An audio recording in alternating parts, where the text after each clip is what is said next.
Last month, Huawei announced the P20 and the P20 Pro, the latter of which contains a 40-megapixel RGB camera, a 20-megapixel monochrome lens, and an 8-megapixel telephoto lens.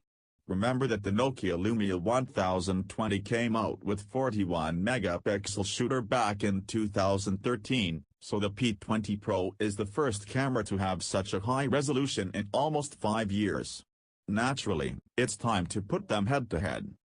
I know that smartphone camera technology has come a long way, and I fully expect the P20 Pro to best the Lumia 1020 in almost every way. Still, Windows Phone nostalgia and my inner nerd got the best of me, so I had to do it. Before we look at some actual pictures, let's talk about the speed of the camera and the features. These are areas where the Nokia Lumia 1020 was always lacking. Powered by a chipset that was outdated at the time of release, and having a camera resolution that wasn't even supported by the chipset, it was dreadfully slow. Fans at the time argued that camera speed was a justified sacrifice in the name of image quality, but I always disagreed.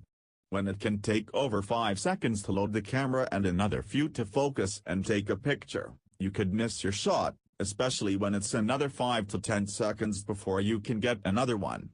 Other phones at the time, like the iPhone 5S, could take pictures as fast as your finger could hit the screen, although you only got 8 megapixels with that. The Huawei P20 Pro is quite fast though. It uses a hybrid focus system to perfectly focus the image almost instantly. With the Kirin 970 processor's neural processing unit, it can also tell what it's looking at and adjust the settings accordingly. You might recall that a big feature of the Lumia 1020 was the ability to manually change settings on the camera. You can still do that on the P20 Pro, but you don't have to, like you kind of did with the 1020. And of course, the P20 Pro includes other modern features like 4K video recording at 30 fps, or 1080p video recording at 60 fps. When Microsoft released Lumia Denim and added 4K video capture to some devices, the Lumia 1020 wasn't included simply because it was an underpowered device for such a powerful camera. Lossless Zoom. The Lumia 1020's claim to fame was its 41-megapixel camera, offering 4x lossless zoom. The truth is that 40 megapixels is much higher of a resolution than the screens that we're viewing the images on. An HD display is less than 1 megapixel, 1080p is about 2.1 megapixels, and 4K UHD is still around 8.3 megapixels. That means you can crop quite a bit out of a 40-megapixel photo without losing any quality. The way it was implemented on the 1020 was pretty smart as well. The device took 2 photos, one was 5MP, and the other was 38MP, or 35MP at 16:9. After all, a 38MP image can be quite large, making it a pain to share.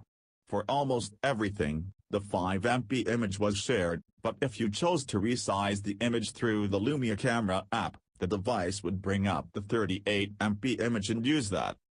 Huawei's P20 Pro works completely differently. You can choose to set the resolution on the device, with the obvious best 2 choices being 10MP and 40MP.